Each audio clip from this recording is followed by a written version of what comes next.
Hello, everybody. Welcome to the separation space. As you can see, Sam and I are together, which is amazing. Yeah, but by an amazing feat from you, Rachel, to drive down today. I know. So Rachel has, oh my God, she's here in Surrey. Well, we're in West Sussex actually at this spot.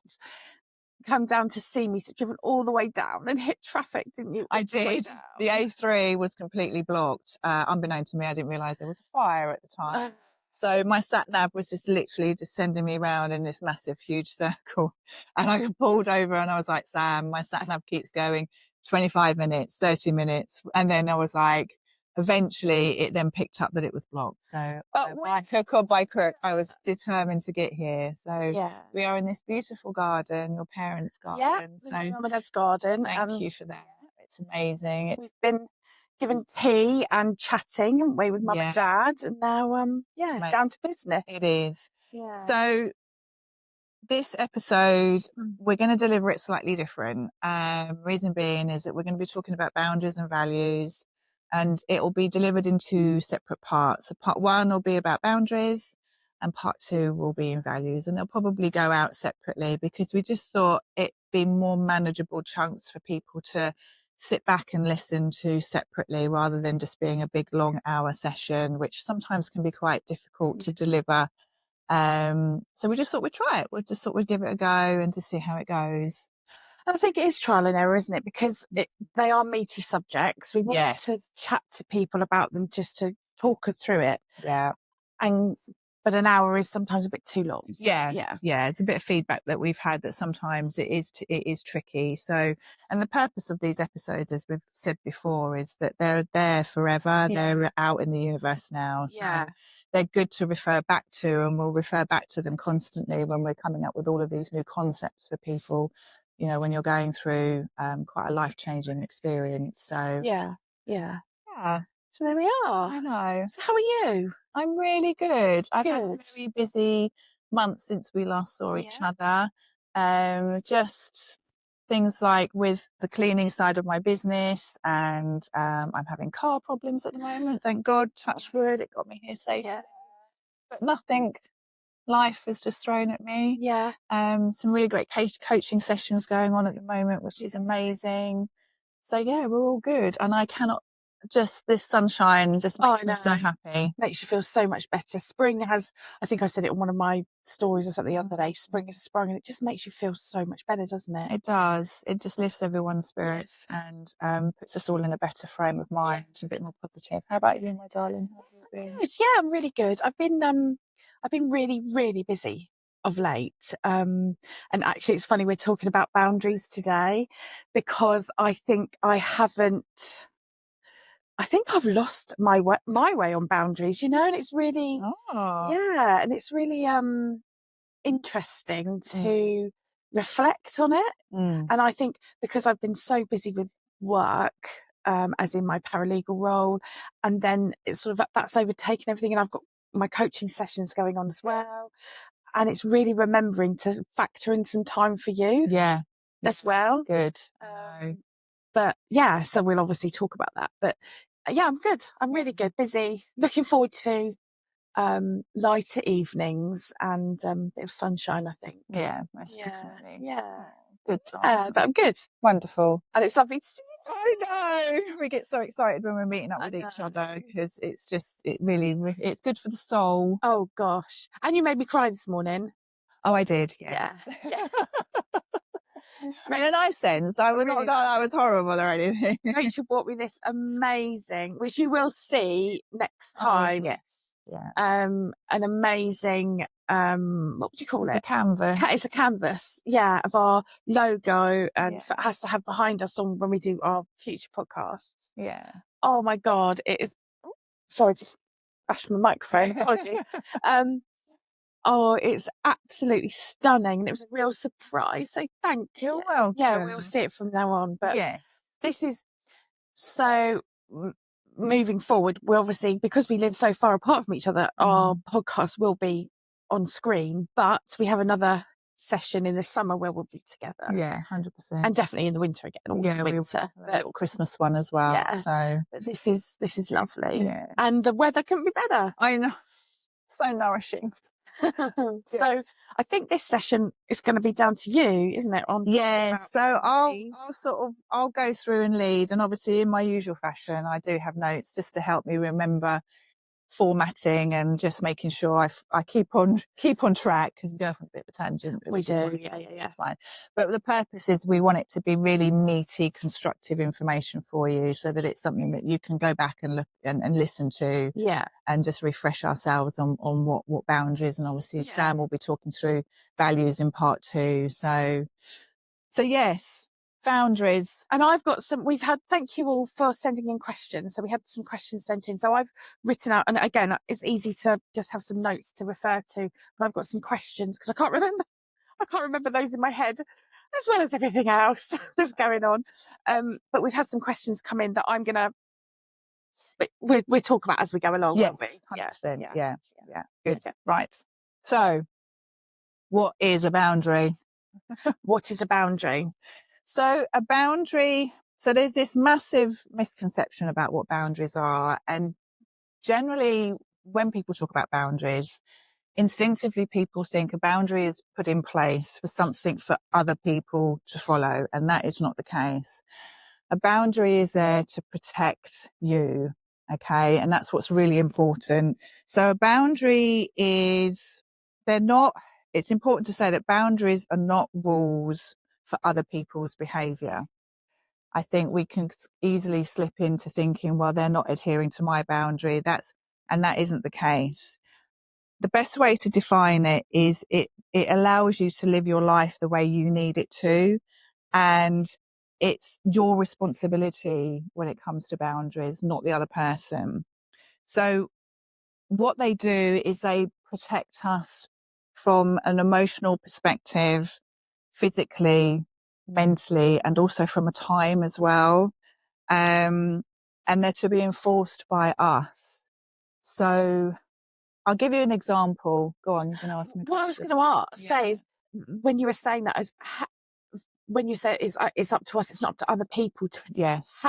Because how do other people know what our boundaries are unless we make it clear what our boundaries are? Yeah. So this is interesting. We don't go around promenading what our boundaries are. No one will ever say, right, my boundary is this. And so let me explain what a boundary is. So let me visualize a boundary.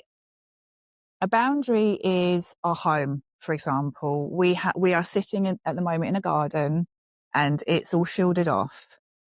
This is our boundary. Everyone knows that our home is our boundary. Our skin is our boundary. So we know when to be able to touch someone is a simple way of visualizing a boundary.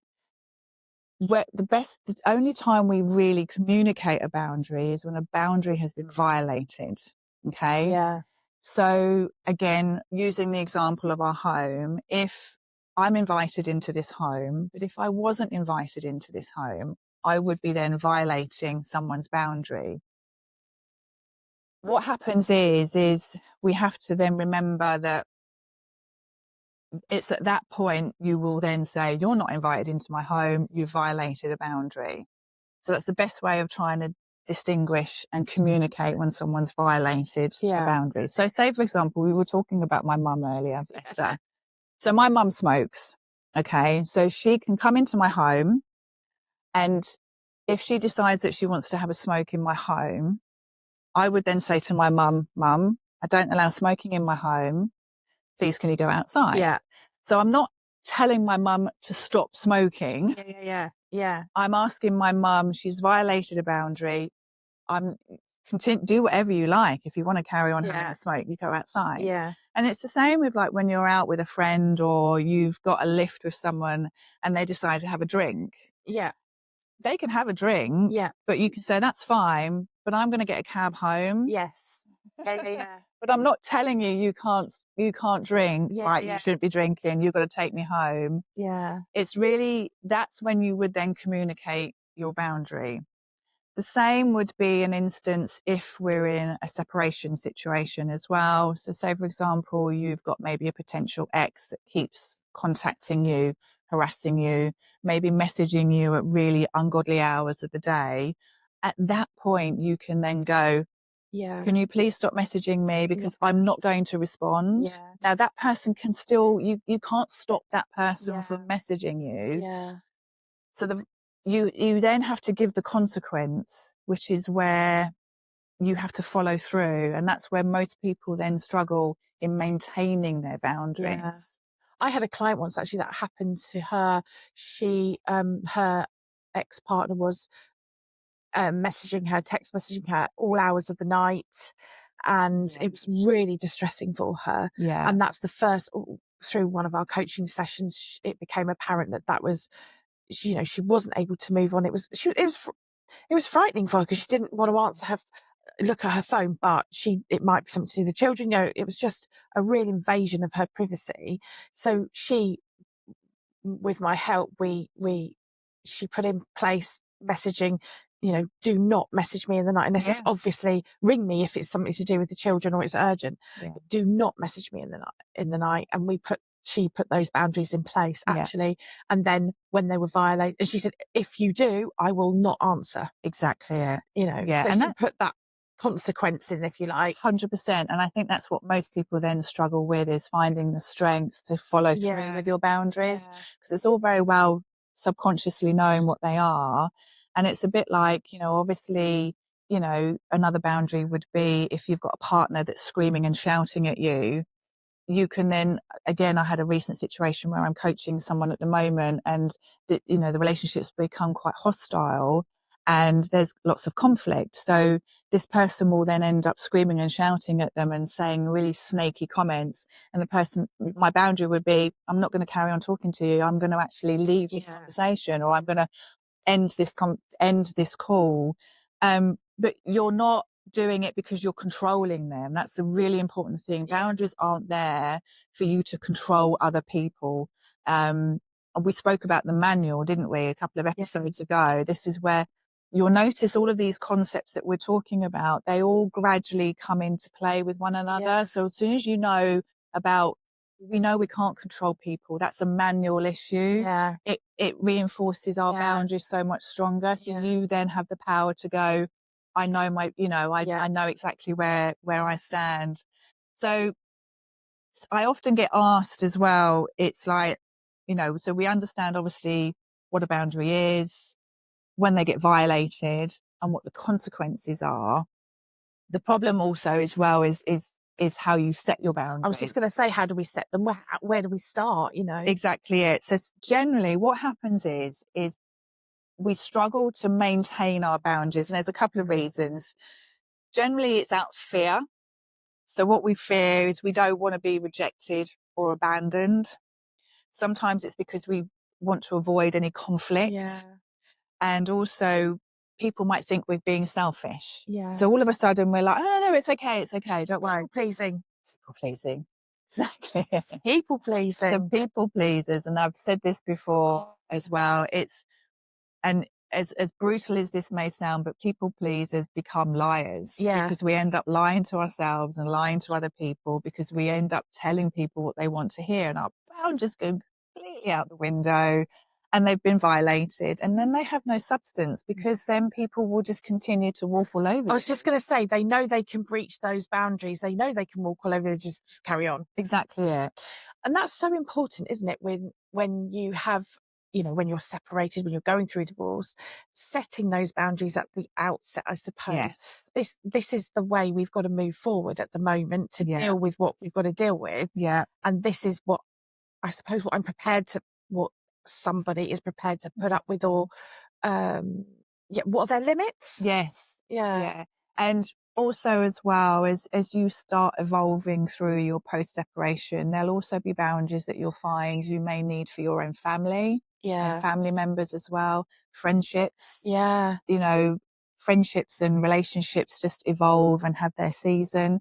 I had a recent situation where contact with a friend has stopped, and that's nothing's happened, but no, there's been nothing of anything come from it, badness. It's just sometimes we've known each other's boundaries, and that's okay. It's perfectly okay. There may be some cultural religious things as well that people might be going through with boundaries where they have to be in place.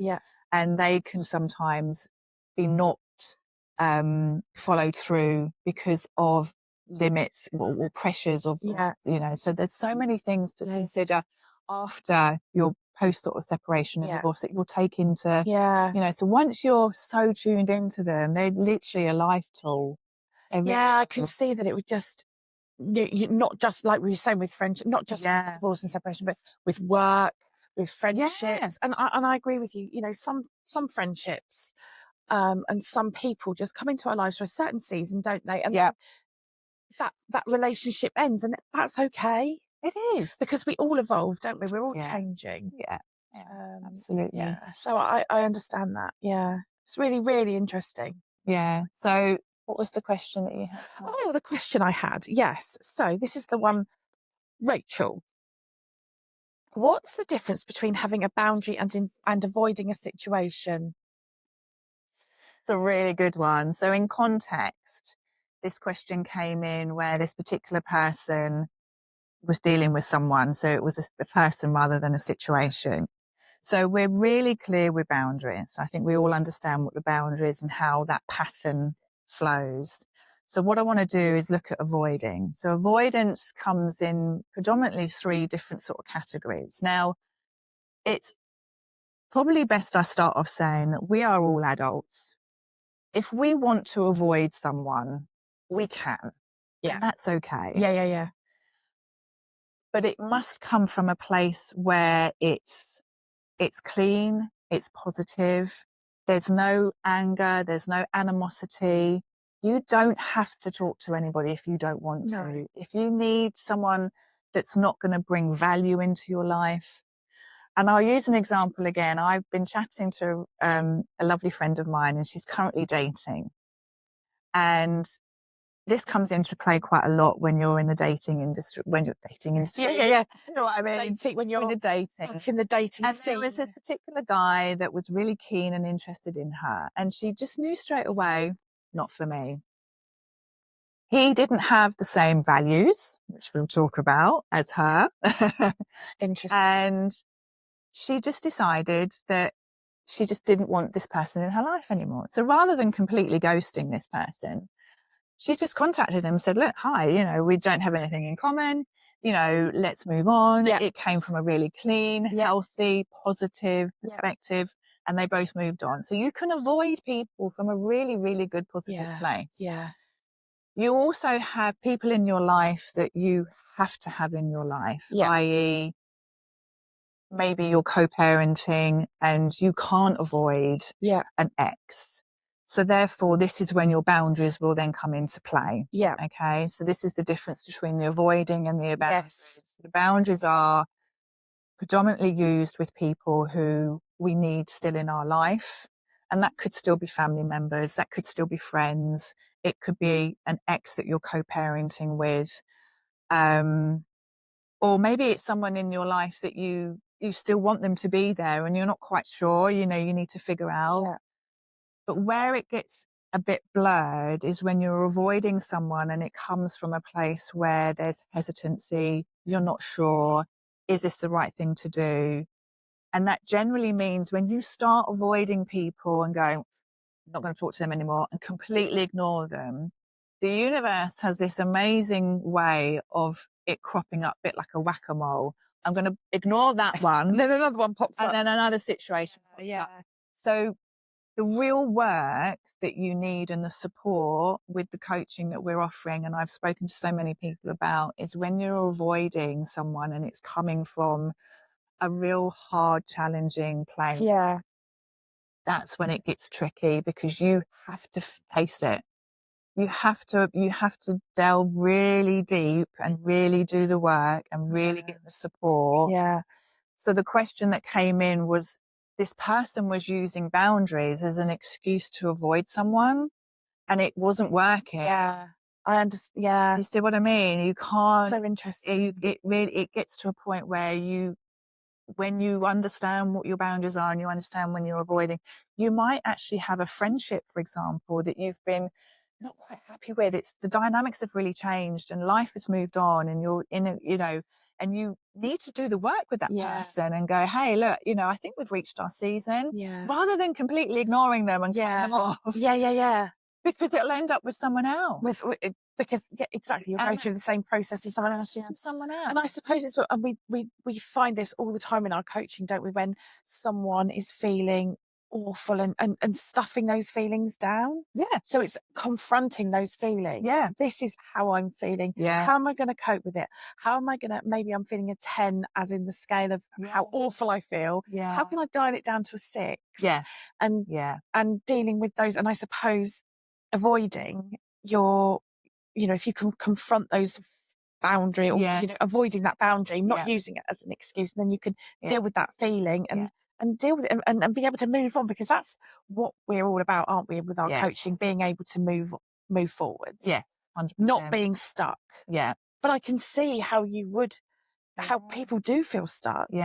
Because especially, I suppose, especially with co-parenting, you don't want to have the, I don't know, maybe there's a range, maybe, I don't know, the other parent is always late at pickup or I don't know, and that really impacts either your time or you've got to get the child somewhere else. But you don't want to say to them that they're always late, because then that's confrontation, or it could lead to confrontation. And then you end up, like, as I said, it's either fear, you're being selfish, you don't want to come across, you end up people pleasing, and then you just go around in this. So if you said to them, by you being late, this is impacting da da da da da, you are putting that boundary in, but you're explaining why you're putting that boundary in. And you're more, and as I say, it's not to control them. No. That's manipulation. And that's not what it's all about. You can't, and I say it goes back to the, the manual that we spoke about. And then we talk about, obviously, the window of clarity that we spoke about. All of these little tools all come into place. And eventually, especially at the really early stages of a separation, it's so, honestly, I can't stress it enough. As soon as you've got these nailed, it makes your whole relationships going forward so much more solid and authentic and genuine, and you're not constantly knocking down them whack-a-moles going, I'm just going to ignore that one. Pop over there. Oh, okay, I've got to deal with that person now. Oh my God, so that's where the real work begins. And then that impacts, doesn't it, future dating, future relationships, what your boundaries might be in future relationships. I mean, I know probably people going through their separation, divorce at the moment, that's the last thing on their mind, but it's something to think about. It is, it is, definitely. So hopefully that's explained what boundaries are, how to sort of communicate your boundaries when they've been violated, and obviously what the consequences are. And I cannot stress, boundaries are there to protect you, not anybody else. And boundaries are there not for someone else to enforce, but to you enforce. And obviously, and following through and having the strength with those consequences as well. And then knowing the difference between avoiding a situation, or, just, or, installing that boundary. So. I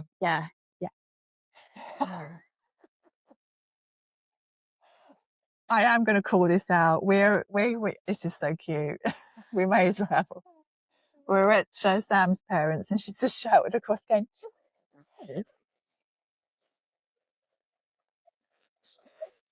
sorry. It's like, I knew they were going to interrupt. I knew it. See, this is why we're real and raw. This is us. We could have gone. I'm not going to edit out lovely mama shouting if she wants a cup of tea. Oh, I'm so. I love it. Right, on that lovely note, yes. Thank you. So that's part 1. Thank you so much, Rach. That was really, really helpful, actually.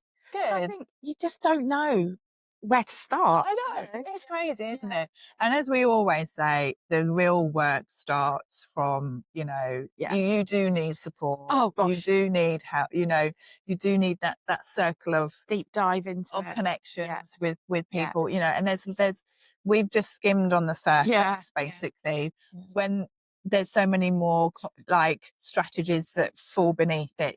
There's things like, I would sit down with someone, and if someone comes to me and go, right, I need to set a boundary with my ex, but I'm really struggling, we'd go, right, okay, so we need to sit down, we need to write things through, talk about energy, So hopefully that's just given everyone a real top line understanding of really something to swing back round to. But you know full well, Sam and I are always here absolutely for you, and we look forward to doing part 2, which will be values. Values, yeah. We're going to go get a cup of tea though now. I've got to get cold. So funny. Right. Thank Love you. to you all, everybody. Thank you. Thanks ever so much, and we shall see you See you soon. soon. Bye. Bye. Bye.